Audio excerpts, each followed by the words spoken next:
Enfim, faz sentido educar os sentidos? É a pergunta que eu vos coloco.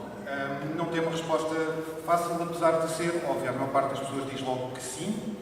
A maior parte das pessoas também diz sim, mas porque é educado ao cérebro. Sim, mas a evolução faz isso por nós. Sim, mas não sei porque é que é necessário educar os sentidos. Pronto. E eu comecei a perceber, isto vem de um livro que eu li sobre a arte e neurociência, onde me apercebi uma série de questões que são bastante engraçadas. Portanto, os sentidos, acho que todos nós podemos considerar assim, fazem parte do sistema nervoso. Claro, vamos tomar esse ponto de partida. O sistema nervoso tem o cérebro, e o nosso cérebro tem tendência para ser preguiçoso.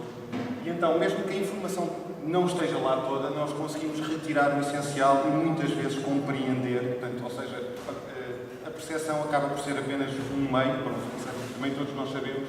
A questão é onde é que está essa fronteira.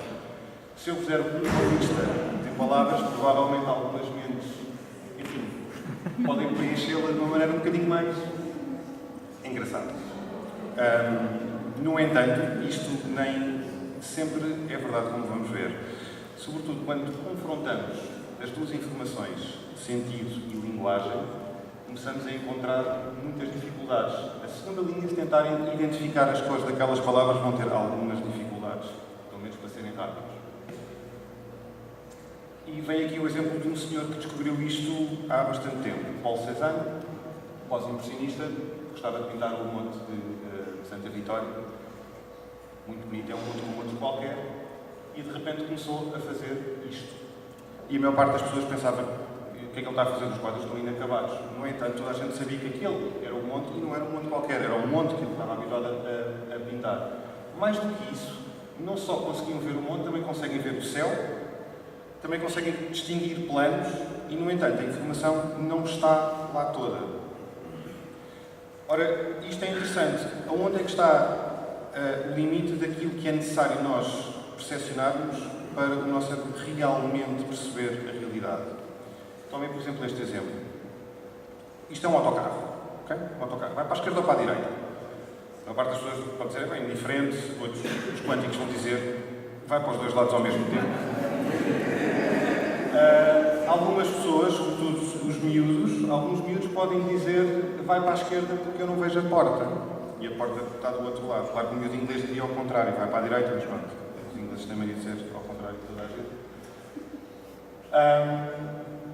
E da mesma forma, eu posso preencher aquela lista de uma maneira diferente e o priming feito pelo cérebro, ou pela nossa consciência da realidade, pela nossa percepção, tem tendência para nos levar numa determinada direção e nem sempre é a direção certa. Estamos a falar só da visão, no som passa-se exatamente a mesma coisa, embora seja muito mais difícil de identificar. Acho que toda a gente deve saber a diferença entre um MP3 e um fecheiro de áudio não comprimido. Portanto, basicamente, o MP3 faz uma amostragem direta discreta e retira informação. Quanta informação é que é retirada? Isso é uma questão bastante importante. E vocês reparem, no nosso modelo de vida atual, nós gastamos milhares a produzir um disco com equipamento de som caríssimo e depois reproduzimos com uns fones baratos e com um leitor de fecheiros comprimidos. Até que ponto é que isso é importante ou não? Nós há bocado estávamos a ouvir o colega do DBC estava aqui a dar. E é interessante porque, em alguns momentos, nós só conseguimos, eu pelo menos conheço bem a peça, só conseguia ouvir o piano. Noutros momentos, identificava claramente a peça. Então, qual é que é a resposta? Educar os sentidos ou deixar as coisas serem como são? A questão é, educar os sentidos não se trata de nós vermos melhor na educação musical, na educação visual, ou sermos capazes de distinguir timbres de instrumentos como na educação musical.